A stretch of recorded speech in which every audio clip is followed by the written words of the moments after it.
Alors vous le savez, la vocation première d'Action Logement, son ADN, c'est de faciliter le logement pour favoriser l'emploi. C'est bien ça qui guide notre groupe paritaire et je dirais, nous sommes financés aujourd'hui par une cotisation des entreprises de plus de 50 salariés, ce fameux 1% logement, donc qui est 0,45% de la masse salariale. Et notre ADN, c'est ce lien emploi-logement. Et ce lien emploi-logement, il est traversé par plusieurs mutations de notre société.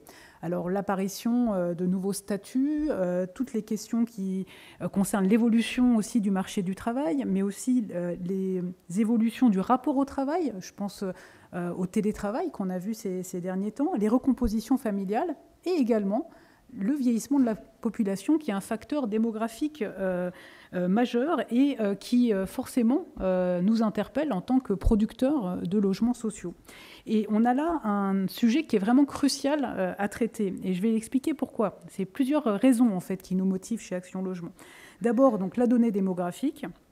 Globalement, notre pays, il connaît un tassement démographique ou un vieillissement. Bon, ça, c'est des données connues. Et ça va révéler, cette donnée, des besoins nouveaux en matière d'habitat, en matière de logement. Et donc, ça nous amène à repenser notre activité en la matière.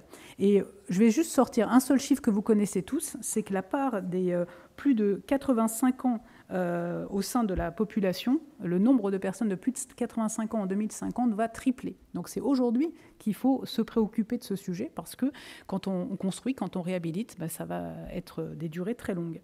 Et c'est notre responsabilité en tant qu'opérateur majeur du logement abordable parce que nos clients, ce sont aujourd'hui nos locataires qui sont seniors ou futurs seniors. Donc ça, c'est déjà 1 100 000 locataires au sein du parc des filiales d'Action Logement.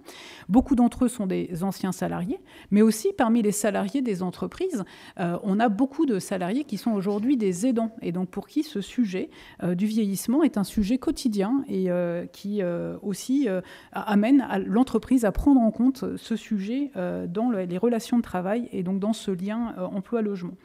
Donc nous avons une mission d'utilité sociale, on gère donc un parc d'1 100 000 logements, on produit un logement social sur 3 aujourd'hui en France, et donc à nous de proposer non seulement un habitat qui est adapté aux seniors, mais aussi porter cette stratégie globale, une stratégie qui se veut inventive et qui prend en compte toutes les dimensions du vieillissement. Et donc, vous allez le voir tout au long de cette journée.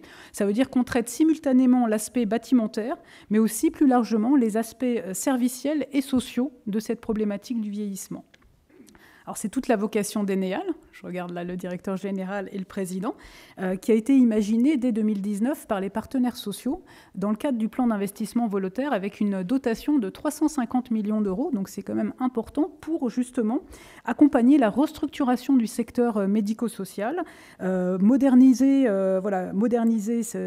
accompagner cette modernisation. Et Eneal, aujourd'hui, a réussi ce pari, parce que... Alors, les chiffres d'Eneal, même si vous allez peut-être le dire, ils n'ont pas été dits jusque-là, c'est plus de 150 établissements aujourd'hui propriété d'Eneal, 14 EHPAD, 68 résidences autonomie et encore 3700 lits qui sont aujourd'hui dans les tuyaux pour continuer à croître cette offre de logement.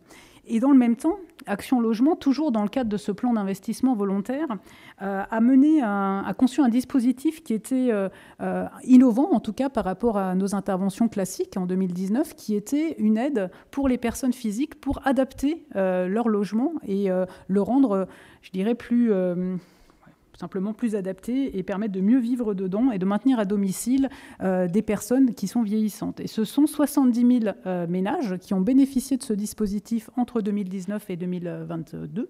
Donc maintenant, ce dispositif est clos. Et puis, on voit que ça préfigure aussi ce qui va se passer l'année prochaine avec MaPrimeAdapt', qui est quelque chose de grande ampleur, qui va venir prendre le relais au niveau d'une politique d'État. Et on a été beaucoup, d'ailleurs, interrogés, questionnés sur le retour d'expérience de ce dispositif.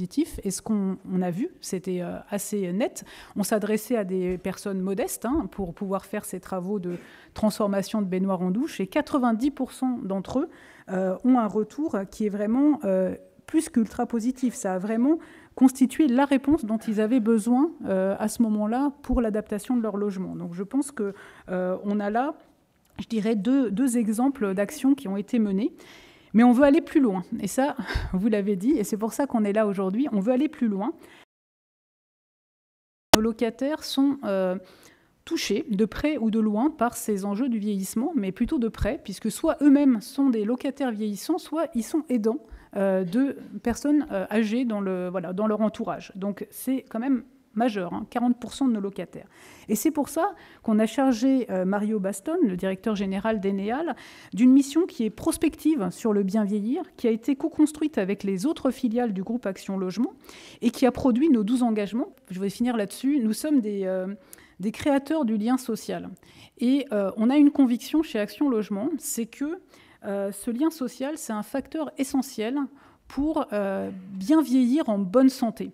Et donc, je pense que ça aussi, on va le voir à travers les illustrations que vous allez voir, que ça, c'est un enjeu majeur de rester en bonne santé plus longtemps dans son logement.